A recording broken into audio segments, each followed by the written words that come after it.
Ketika ada orang, salah satu pemimpin besar ya, pemimpin besar yang mengatakan, bahkan tidak segan-segan menyebut nama Abu Yamamah Ghufran, bahkan ini ada dorongan kuat kepada MUI untuk mengambil sikap, kan begitu kan. Jelasin aja Pak Habib Rizik gitu ya. aja, itu yang ngomong itu.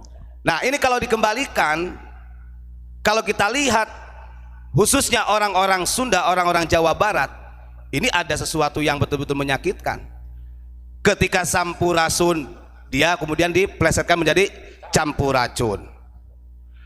Nah ini kan kalau orang-orang Sunda atau andai kata orang Jawa Barat benar-benar menyadari, harusnya paham itu adalah salamnya memang orang-orang Sunda. Gak bisa andai kata kemudian dia, kecuali begini, jangan dipelesetkan dengan Campuracun. Andai kata itu adalah temanya menjelaskan tentang salamnya menurut agama Islam, assalamualaikum, monggo gak jadi masalah.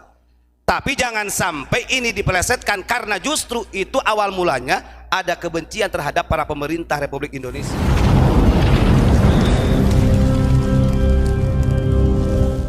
Assalamualaikum warahmatullahi wabarakatuh. Alhamdulillah, pada malam hari ini puji syukur kita panjatkan kehadirat Allah Subhanahu wa taala. Salawat beserta salam marilah kita haturkan kepada Nabi agung tercinta Nabi Muhammad sallallahu alaihi wasallam biqaulina Allahumma sholli ala sayyidina Muhammad. Para hadirin, para jamaah yang dimuliakan Allah Subhanahu wa taala, pada malam hari ini saya ingin menyampaikan salah satu hadis yang disampaikan oleh baginda Rasul, yang mana beliau mengatakan di dalam hadisnya begini: ya'ti zamanun ala ummati umara'uhum yakununa 'alal juri wa ulama'uhum 'alat tama'i wa ibaduhum 'ala riya'i wa tijaruhum 'ala akrir riba. Yang artinya, kata Kanjeng Nabi, akan ada masa yang mana masa tersebut menimpa umatku, yang keadaan di masa tersebut umara'uhum yakununa 'alal juri. Jadi umat-umat ini akan dihadapkan dengan para pemerintah, para pemimpin yang jur, yang zalim. Bahkan yang mengakibatkan pemerintah itu menjadi zalim, wa ulama'uhum 'alat tama'i. Umat ini sudah dihadapkan dengan ulama-ulama yang tamak, mau itu tamak secara keduniaan ataupun dan lain sebagainya. Wong zaman sekarang ini ketika diundang ceramah juga ada tarifnya kok ya, macam-macam variatif tarifnya, tergantung radius, ada ratingnya juga.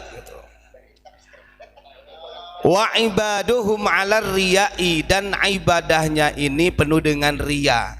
Nah ini kalau kita lihat cara ibadah yang riya itu, ini sebenarnya orang masyarakat Indonesia bisa membaca yang riya itu yang bagaimana, kan begitu. Wa tijaruhum 'ala akrir riba, dan perniagaannya ini selalu berada dalam keribaan. Nah, ini agak berat sebenarnya kalau kita kaji, karena begini, kadang-kadang di zaman sekarang ini orang akan lebih percaya dengan para da'i yang memang nominalnya mahal, kemudian stylenya menjanjikan, bahkan walaupun yang disampaikannya sebenarnya justru yang keluar dari mulut mereka inilah yang menjadikan adu domba. Bahkan tidak segan-segan mereka itu adalah mempolitisasi agama. Makanya pantas ketika Gus Dur almarhum beliau mengatakan ada kelompok yang sok membela Islam, Islam kok dibela, yang ada kita ini sudah dilindungi, dibela sedemikian rupa oleh agama Islam. Kan begitu. Bahkan kalau kita lihat di media sosial sekarang ini dengan kemunculan Abu Yamamah Ghufron ini, banyak orang yang ketir, agak sedikit kelojotan, bahkan dikaitkan dengan operasi intelijen hitam lah dan lain sebagainya. Kalau dipikir secara psikologis berarti ada ketakutan yang sangat sebenarnya yang lagi menimpa mereka. Ya bagaimana tidak, kalau kita lihat dalam hadis Nabi ini kondisinya persis ya. Bahkan dalam hadis yang pernah saya sampaikan di beberapa malam yang lalu itu, memang akan ada tahun sanawatun khadda'atun, tahun-tahun kebohongan. Kenapa disebut tahun kebohongan? Di situ dijelaskan wa yusaddaqu biha al-kadzib wa yu'tamanu biha al-kha'in. Orang benar disebut bohong, orang yang berdusta disebut jujur, orang yang amanah disebut khianat, orang yang khianat disebut amanah. Yang ini udah bolak-balik. Dan ini terjadi. Makanya sering kita katakan dengan ramainya di media sosial dan lain sebagainya, ini kembali sedikit saya ingin membahas mengenai tentang adanya polemik nasab. Lagi-lagi kalau mau disadari, yang menghancurkan martabat atau marwahnya para habaib tiada lain tiada bukan itu karena ulah habaib sendiri yang memang mentalnya mental, ya tadi saya katakan mental tomak tadi, sehingga tidak bisa menjaga leluhurnya. Ada orang yang berkomentar begini, dari dulu kayaknya gak pernah ada tuh permasalahan dengan para habaib. Ya sebenarnya bukan gak ada, sudah ada, cuman dulu lebih elegannya. Kenapa? Karena bisa legowo saling menerima, sehingga ukhuwah itu gampang terbentuknya. Kan begitu. Pada saat ini kenapa lebih sulit? Karena ada kebohongan-kebohongan yang disembunyikan secara kesengajaan yang sampai dini hari belum bisa legowo. Coba kalau bisa legowo. Saya sering mengatakan, andai kata legowo dalam hal apapun itu, umat gak akan kemana. Umat tidak akan berkurang, umat tidak akan pernah hilang. Ya mungkin bisnisnya juga tetap berjalan, kan begitu. Makanya yang lebih ironisnya lagi kan begitu, pada saat ini justru orang-orang kita lah yang jadi bentrok. Nah ini naudzubillahi min dzalik, jangan sampai. Makanya kita gak pernah menghiraukan orang-orang kita kemudian mau ngomong macam-macam, karena ini justru akan memperuncing, akan membahayakan integritas NKRI. Dan gak ada ceritanya, andai kata semuanya bisa legowo, ketika mungkin, nah ini kemarin kan ada sempat orang yang istilahnya ingin menjadi penengah saja itu dianggap macam-macam, padahal orang ini ingin menengahi. Ramai itu di media. Makanya kalau dari kalangan kita sendiri, ngapunten ini mah mau kiai kayak mau habaib siapa saja, tidak legowo di dalam hal-hal seperti ini, masih ada kemudian kebencian, walaupun kita dianggap benci menurut mereka, tapi mereka tidak tahu di belakang layar kita seperti apa, kan begitu. Gak apa-apa.